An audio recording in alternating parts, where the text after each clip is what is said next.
हमारे देश के बारे में पता है, कहा जाता है कि ये ऋषि मुनियों का देश रहा है और ऋषि मुनियों ने ऐसे ऐसे ग्रंथ लिखे हैं कि जिनके आगे आज तक भी विज्ञान बोना साबित होता है। एक से बढ़कर एक ज्ञाता रहे हैं। ऐसे किसी महान ऋषि ने भगवान के आज्ञा अनुसार वर्ण व्यवस्था की सौगात देश को दी। अब निश्चित ही इतने बड़े विद्वान ऋषि मुनि वर्ण व्यवस्था के समर्थक रहे हैं तो कुछ तो कारण रहा होगा, कुछ तो कारण रहा होगा वर्ण व्यवस्था को देने का। तभी तो आज भी इस तारीख में भी बड़े से बड़े विद्वान से लेकर व्हाट्सएप यूनिवर्सिटी के स्कॉलर तक भी वर्ण व्यवस्था की तारीफ करते हुए आपको गली गली मिल जाएंगे।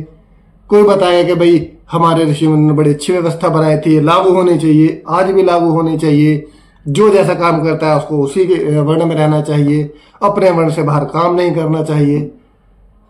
तो मिलता है और निश्चित ही जब किसी बड़े ऋषि मुनि ने इसको दिया है तो कुछ ना कुछ तो उसमें बात है। मैं भी कहता हूँ इस बात को। कितने कथावाचक हैं आज भी जो खुलकर वर्ण व्यवस्था के अनुरूप ब्राह्मण को कभी भगवान तो कभी देवता बताते हैं। कभी कभी तो उनके चरण धोने से आगे जाकर उस पानी को पीने तक के वकालत करते देखे जा सकते हैं। और वैसे इसमें गलत भी क्या है? आखिरकार हमारे ऋषि मुनियों के ज्ञान को ही तो प्रचार प्रसार किया जा रहा है। तमाम धर्म ग्रंथों में चतुर्वर्ण के अनुरूप काम किए गए हैं।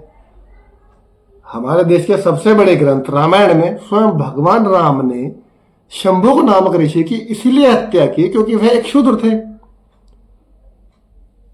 और शास्त्रों के अनुसार शूद्र को तपस्या करने का, ज्ञान से संबंधित बातें करने, ज्ञान प्रचारित प्रसारित करने का अधिकार नहीं है। ज्ञान की बातें करोगे तो उसमें वो दंडनीय अपराध में आ जाता है। राम ने निश्चित ही अपना राजा होने का कर्तव्य निभाया क्योंकि शूद्र की तपस्या या कोई भी आध्यात्मिक कार्य पर प्राण दंड का प्रावधान था। शूद्र का काम तो बाकी तीनों वर्णों की सेवा करना था और शूद्र सेवा छोड़कर ज्ञान की बातें करे तो इससे बड़ा पाप और क्या हो सकता है।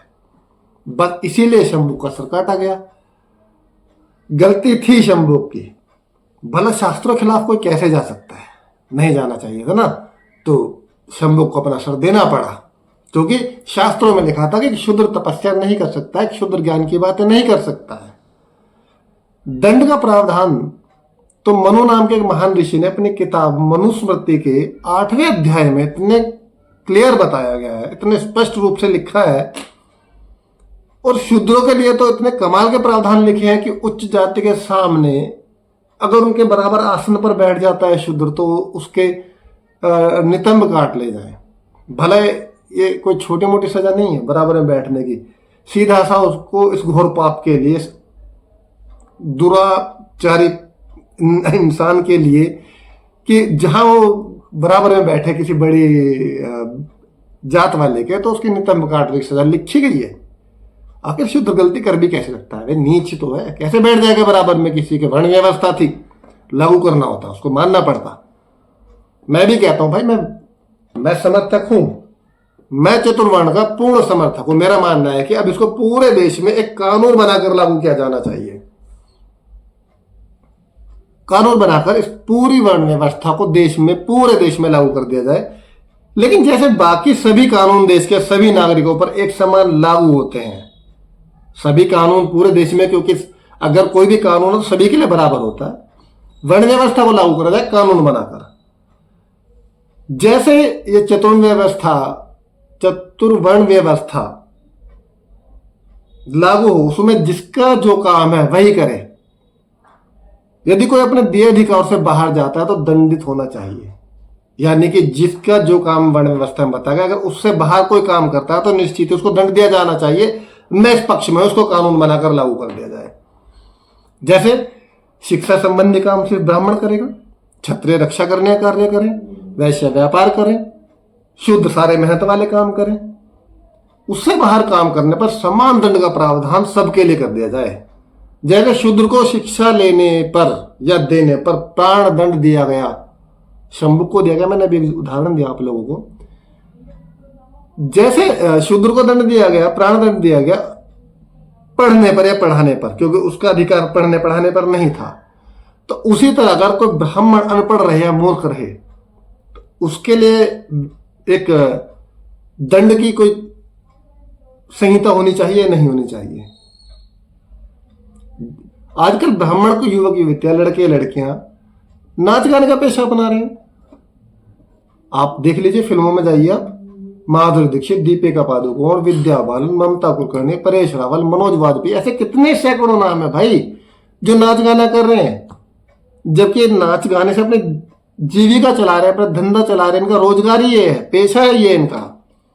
लेकिन नाच गाने का काम तो नीच जात वालों का था।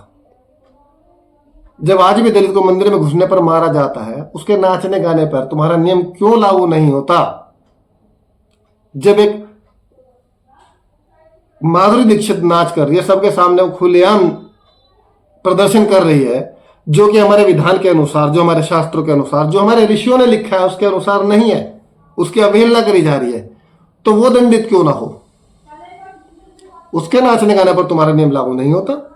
आप बताइए मुझे कि आज तक कितने उच्च जाति के लोगों को, युवक युवतियों को नाचने गाने का पेशा अपनाने पर प्राण दंड दिया गया।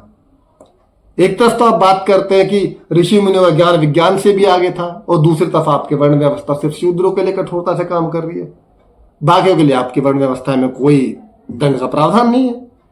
तो ऐसा नहीं होना चाहिए ना। अगर नियम है तो नियम है, नियम को मानने के लिए सब पर बराबर लागू किया जाए नियम, इसमें किसी के लिए कोई हेरफेर नहीं होना चाहिए।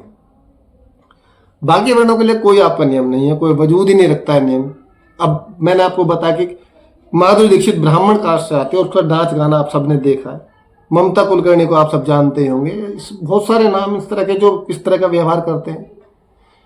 लेकिन यदि ऐसा नहीं होता है, आप अपने ऋषि मुनियों को सिर्फ दिखावे के लिए मानते हैं, क्योंकि आप उनकी बात पूरी तरह से नहीं मान रहे हैं, या आपके ऋषि मुनियों के ज्ञान पर संशय लाजमी है, फिर ये ध्यान रखना। आपके ऋषि मुनियों ने कहा कि भाई नाचना गाना काम जो है वो सिर्फ नीच जात वालों का है, लेकिन आप उसकी बात को नहीं मानकर सबसे ऊपर जो जाति है वो नाच गाने का काम कर रही है, तो ये अपमान हुआ हमारे ऋषि मुनियों का। ये जो लिख कर गए हैं अब उसको मानना तो चाहिए ना। ऐसा तो नहीं कि भाई सिर्फ शूद्र मानेगा उसको, बाकी कोई नहीं मानेगा, यानी कि फिर तो शूद्र की नजर में उसकी जो शास्त्र ज्यादा बड़ी वैल्यू आ गई और आपकी नजर में उसकी कोई वैल्यू ही नहीं है।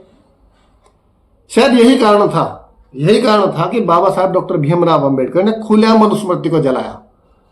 कुछ तो कमी रही होगी उस समय, उस मनुस्मृति में कुछ ना कुछ तो गड़बड़ है, या उसके मानने में, उसको लागू करने में कहीं पर गड़बड़ है, तभी तो कोई भी आवाज उनके खिलाफ नहीं उठ सकी। सरेआम जलाया उन्होंने मनुस्मृति को, कोई छुपाकर नहीं जलाया था, लेकिन कोई बड़ी आवाज नहीं उठी, सब शांत थे, क्योंकि शायद जानते थे कि गड़बड़ है, कहीं ना कहीं कुछ है। आज भी हर दूसरे कथित ऊंची जात वाले के मन में कहीं ना कहीं जाति को लेकर पक्ष रहता है। वो शूद्र के साथ वैसा व्यवहार जैसे रोटी बेटी का रिश्ता नहीं रख सकते, जैसे अपनी जात वालों के साथ रखते हैं। मैं भी कहता हूं मत रखिए, रखना भी नहीं चाहिए भाई, वर्ण व्यवस्था का सवाल है, ऋषि मुनियों की देन है, लेकिन इसको समान रूप से लागू तो कीजिए मेरे भाई। एक तरफा क्यों चलाते हैं आप? शूद्र के लिए सारे नियम लागू हो जाते हैं और आपके लिए कोई नियम लागू नहीं होता, ऐसे कैसे हो सकता है? ब्राह्मण के अलावा किसी को ज्ञान का अधिकार नहीं, तो सभी के स्कूल जाने पर दंड का प्रावधान लाइए। सिर्फ ब्राह्मण पढ़ सकता है, बाकी कोई कैसे पढ़ेगा? यह भी हमारे शास्त्रों के अनुसार है, क्योंकि शिक्षा लेने का अधिकार सिर्फ ब्राह्मण को था, आज सभी शिक्षा ले रहे हैं।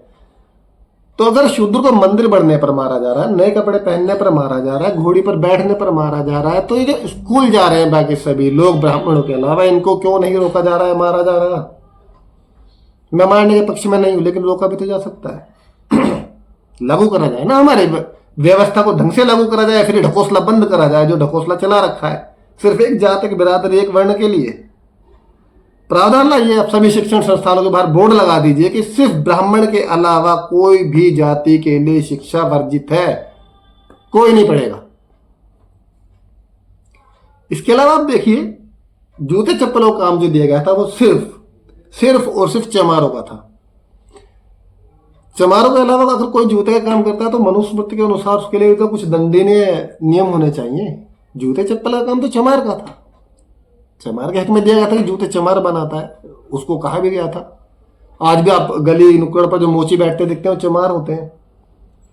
तो जब जूते बनाने का, चप्पल का काम चमार का था, तो आज भाई ये जो आपके यहाँ पर जूते चप्पल के बड़े बड़े शोरूम है, जैसे नाइकी, बाटा, एडिडास, अब तो बहुत बड़े बड़े ब्रांड हो गए, बाटा, ये सब है, उनके जूते चप्पलों के मालिकों की जाति पता करिए आप लोगों ने। मालिक छोड़ो, उनमें काम करने वाले लड़के लड़कियों की जाति तो पूछो, आखिर कैसे वो लोग उच्च जाति के होकर जूते पहना रहे हैं। और ऐसा नहीं कि वहां सिर्फ उच्च जाति के लोग जूते पहनने जाते होंगे, शूद्र भी जूता पहनने जाता होगा ना। तो सोचे किस कदर हमारे ऋषि मुनियों का अपमान ये उच्च जाति वाले कर रहे हैं। लेकिन उनके लिए सजा का प्रावधान नहीं कर पाएंगे आप, क्योंकि एक कहावत है ना कि जोर तो बस कमजोर पर चलता है, और इस देश के ज्यादातर हिस्से में जो सबसे कमजोर है वो शूद्र ही है। तो जोर चलना लाजमी है, इस पर कोई अलग बात नहीं है, कोई नया वो नहीं है। उसके लिए नियम कानून बनाकर हम अपनी संस्कृति को बचाने का नाटक तो कर सकते हैं। शूद्र के लिए, शुद्ध के लिए सारे नियम कानून काम कर रहे हैं कि भाई ये तो हमारी संस्कृति में लिखा है, ये हमारे उसमें लिखा है, ये वहां लिखा है, ये ऐसा नहीं होना चाहिए। कई संतों को भी दिखाया मैंने आजकल, जो अपने आप को संत कहते हैं कि शूद्र तो पैर को सर पर थोड़ी बैठाया जा सकता है, इस तरह की बातें करते हैं उठपटांग। तो अगर संस्कृति बचाने का इतना ही जज्बा है तो उठाओ लाठी और फोड़ दो जाकर एडिडास के मालिक का सर, जो देवता होकर जूते चप्पल बेच रहा है। भाई भला देवता होकर चमारो काम कैसे कर सकते हैं? ये तो सच में शास्त्रों का अपमान है। और ये अपमान सह कैसे रहे हो आप लोग? कैसे आखिर वो चमारे का काम कर सकता है? पता तो करो उससे एक बार कि भाई तू इस बिरादरी का और तू ये काम कैसे कर रहा है? काम तो चमारों का है, नहीं बेच सकता तो जूते चप्पल, नहीं पहना सकता जूते चप्पल किसी के पैरों में, और वो भी एक शूद्र के पैर में पहनाने पड़ जाए तो निश्चित ही अवहेलना है शास्त्रों की। भाई जिनका काम सिर्फ ज्ञान बांटना है वो आज बड़े बड़े सिनेमा घर चला रहे हैं। ये पेशा उनके लिए नहीं है। यह लगता है आपको सही है ये पेशा? क्योंकि ज्ञान अर्जित करने वाले लोग, ज्ञान बांटने वाले लोग आज नाच गाने का पेशे अपनाए हुए हैं, वो दिखा रहे हैं लोगों को। शास्त्रों अनुसार तो बिल्कुल सही नहीं है ये सब बदलना चाहिए, मैं कहता हूं। और मैं चाहता हूं कि यदि आप वर्ण व्यवस्था के समर्थक हैं, अपने ऋषि मुनियों को सही मानते हैं, तो सबसे पहले खुद उदाहरण बनते हुए अपने शास्त्रों खिलाफ अगर जा रहे हैं आप, अपने कार्य को शास्त्रों अनुसार अपनाइए। तब किसी शूद्र के मंदिर जाने पर, घोड़ी बैठने पर, नए कपड़े पहनने पर मारिए। पहले आप तो अपनाइए इस चीज को। आपको शास्त्रों में कहा गया था आपको ज्ञान बांटना है, आप जूते चप्पल पहना रहे हैं। आपको कहा गया था रक्षा करना है, आपको दुकान चला रहे हैं। वैश्य को व्यापार कहा गया था तो वो व्यापार भी चमड़े का कर रहा है।